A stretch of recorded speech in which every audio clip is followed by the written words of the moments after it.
is Shannon and welcome back to my channel, Grow Roots. Today I'm going to be showing you my worm bin, which is, if you saw my March, I think it was in my March 2023 backyard garden tour, I told you that I had a worm bin. You saw it briefly. I told you that I would show you more, and today I'm going to show it to you. I'm going to talk about vermicomposting and my experience with it so far. I'm a beginner and I did do a lot of research before I began, and also this is a very budget friendly tutorial because that's me. I'm frugal. I like to do things on a budget. So join me as I talk about vermicomposting and show you my worm bin. Okay, so first thing that I wanted to talk about in regards to vermicomposting is, what is it? Why on earth do I have a worm bin? Why am I raising worms? I've gotten those questions.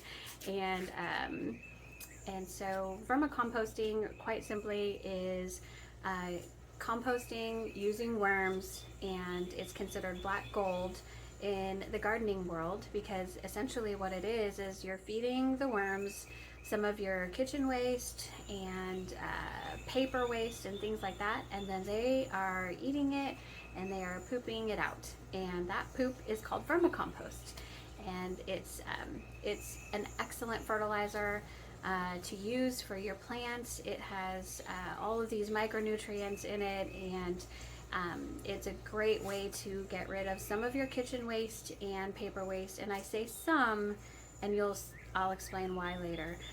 It's not going to take up all of your kitchen waste. Maybe a big compost bin would be great for that, but the worms aren't going to eat all of your kitchen waste, or at least in my family of 5, that's my experience. But it's a fantastic way. It's super easy. It takes literally 10 minutes of my time for me right now every 2 weeks, 10 minutes every 2 weeks, and I'm about ready to harvest my first castings. And so I'm going to do another video about that because I'm about to harvest my first vermicompost in just a couple days. So stay tuned for that. So here we are. This is my worm bin. This is a super budget friendly way to vermicompost if that's what you're wanting to do. They do make really fabulous worm towers and sell them on Amazon, and I'm sure maybe Tractor Supply. Worm towers are a little bit more expensive, but it's a much easier way to vermicompost where you can harvest a lot faster and easier. And so there are like different layers of the worm towers, and you start your worms off at the very bottom. You put in their food, and then once they're done eating that, you put the next thing of food on the top in the next level, and there's holes where the worms will come through, and then they'll start eating up here, and they will leave their vermicompost down at the bottom. So it's a really easy way for harvesting, but they can be kind of expensive, and I just didn't want to spend that initial money up front. So I bought this is a Sterilite bin from Walmart. It is an 18-gallon bin.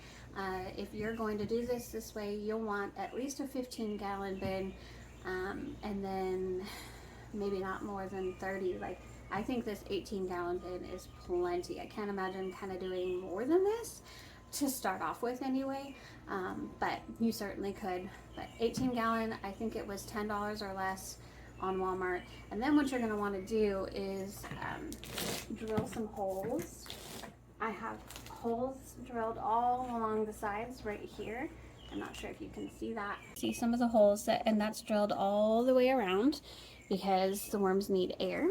This way the worms get plenty of air and oxygen, and it helps dry out the bin a little bit as well. And on occasion you may want to leave this lid off if the bin gets too wet, and we can talk about that later. But you want to drill your holes in the sides, and then what you want to do is start off with a base layer.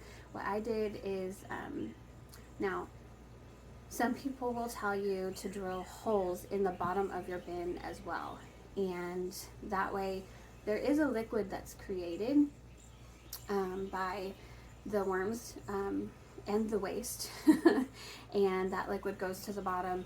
I have a piece of cardboard in there to soak all of that up, and if you set your bin up correctly, and feed correctly, then you won't have too much of a problem with liquid collecting at the bottom. Because I don't feed them a lot of food waste, and I'll tell you why later, but most of the reason is to keep the bin nice and dry.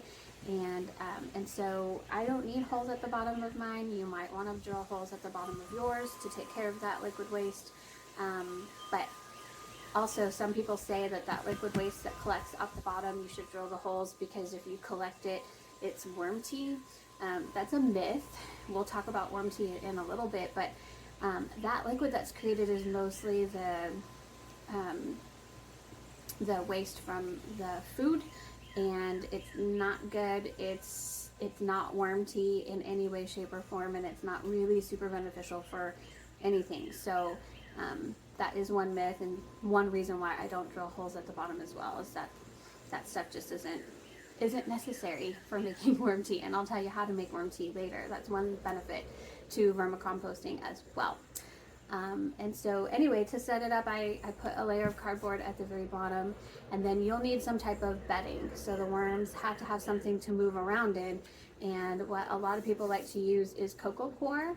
I didn't do that because, again, I didn't want to invest that much, so I took some soil in my garden, and I had a layer of leaves from like the fall that were already broken down and partially decomposed, along with some soil.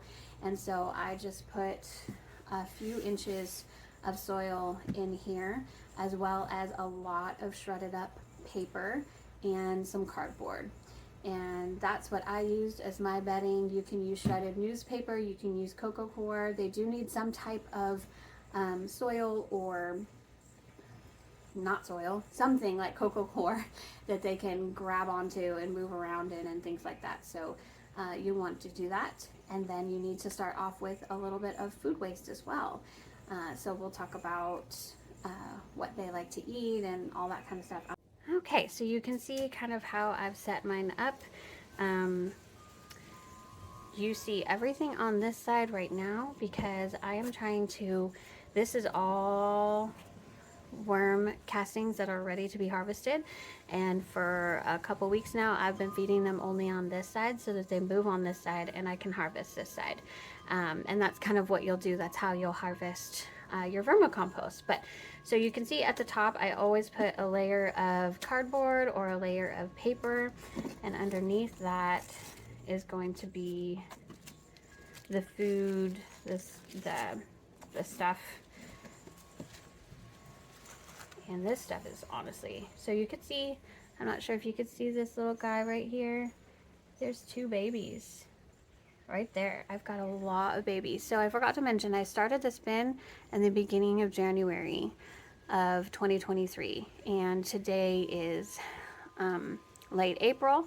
So we've been going for about 4 months now, and I've got all kinds of babies in here. So that's, I guess, good news. So let's see, you guys can choose to wear gloves. I don't, I just wash my hands afterwards. It's really not that big of a deal to me.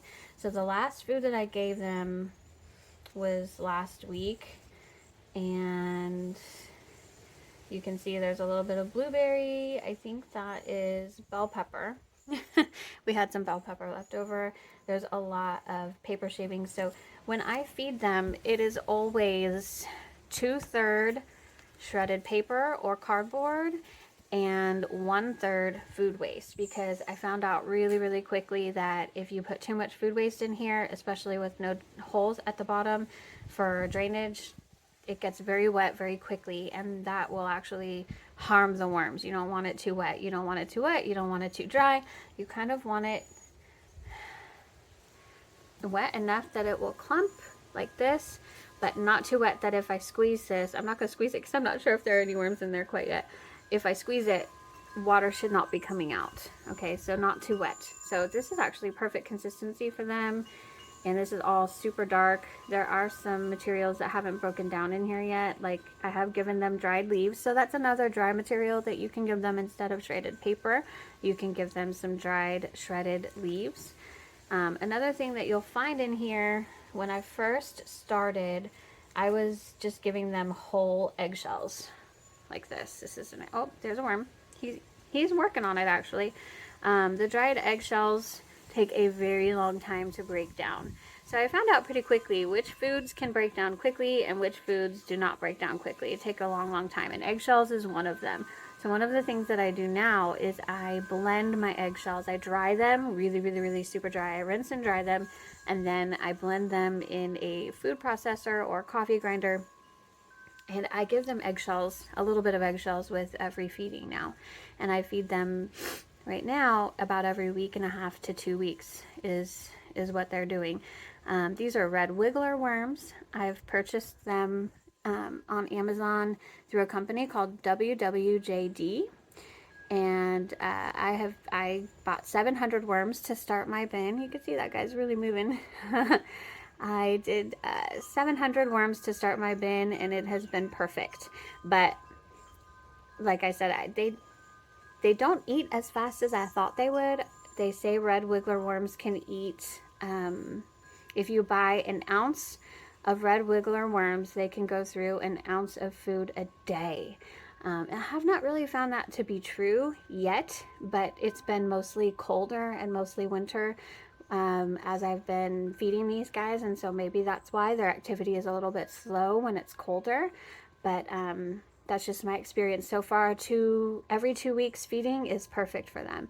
I may have to go to every week feeding. We'll see. But so far I can see that even the food I left them last week, there's still food left over. Plenty of shredded paper, which they will eat as well. And so, yeah, so you can see. Oh my goodness, look at this. They have all moved over here. This is fantastic. Look at that huge clump of worms right here. They are all feeding in this huge, oh my goodness, look at them. There's babies and big ones. And I'm just so super pleased. It's going so well. And I really am about ready to just harvest this and start my first vermicompost. So yeah, I'm gonna put those guys back. I'm gonna put shredded paper back on top of them so that they're not too disturbed. I do have food that I brought to feed them, but really honestly I think they're just fine right now. I'm not gonna put any more food on there, especially since I want to keep them on this side and I want to harvest this portion here in the next couple days. So I will not be doing that. You guys, look what I found. I don't know if you can see it. I don't know if it's focusing on it, but right here is the teeniest, tiniest baby worm you'll ever see. It's so crazy. That must have just barely hatched, seriously. So there you go. There is my bin. Just a couple of things, extra things that I wanted to let you guys know. Again, I've been doing this for about 4 months, and I'm just now finding that I'm ready to harvest the vermicompost. So that's really exciting. Some of their favorite foods that I have found that they eat really quickly, and corn on the cob and broccoli. And those things I have found they just really love. You can feed them things like spaghetti and rice. I did find that they liked the spaghetti. They ate that pretty quickly as well. But one thing to note is that after I gave them spaghetti, I came back to the bin about a week and a half later, and I found these like worm looking things that were covered in a mold. And again, mold is actually okay, and I'll talk about that too, but they were covered in a mold, and I really thought it looked like worms, and I thought that something had happened to my worm bins and my worms had died and molded over. But once I rinsed off the mold, I figured out, oh my goodness, this is the spaghetti that just grew mold in there, because it's a pretty wet material. And with my research of what I've done, mold is actually okay. It's part of the composting process. I don't know if you'd want to have too much of that, but from what I've read, it's fine for the worms. It won't hurt them. And the other thing that I've found is you really have to monitor your bin for being wet and dry and that nice in between, because my bin got too wet at one point, and I actually found fly larvae in my bin. Maggots. Not something very nice when you open the lid and see maggots crawling everywhere. I read that that's actually, it's okay. The maggots won't harm the worms, but if you have maggots, that tells you that your bin is too wet, because flies really, really like to lay their larvae in a wet substance. So if you've got maggots, just know your bin is probably too wet. Your soil, your substrate is too wet, and you need to dry that out. So an easy way to dry it out, there's two different things. Go for just plain paper, dry materials, leaves, like dried leaves that are broken down, or shredded paper or shredded cardboard. That will soak up the moisture, and don't feed them food waste for a little while. Let them eat what's in the soil, let them eat the paper. They will eat that, and the cardboard, and that will help dry your bin out. Another thing that you can do is you can take off your lid and leave it exposed to the open air for a little while. This gives them a little more oxygen too, but just be aware that at night you want to put this lid back on. You want them exposed to light if the lid is off. If the lid is off and it's dark, they will say, hey, let's go explore, and they will go, they will get out of your bin. They will escape, and they won't go far. You'll know they've escaped because you'll see dried up worms. They'll only be able to make it out of the bin just a little bit before they dry up and die.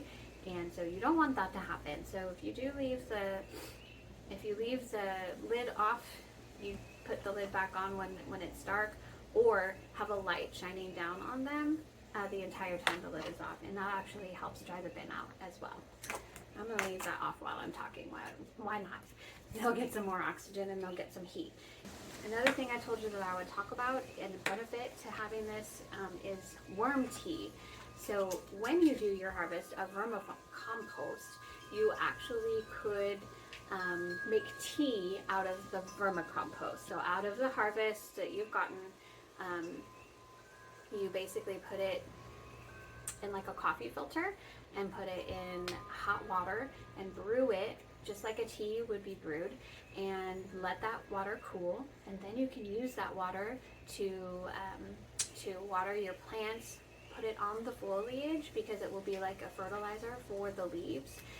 The leaves will soak that up much quicker than they can get it through the soil, but you can put it on the soil as well. And that worm tea is supposed to be especially good for your plants as well. So, I mean, really, this is so easy, y'all. It's easy, it's inexpensive, takes 10 minutes of my time every 2 weeks, and my plants are going to benefit from that. My garden is going to benefit from that.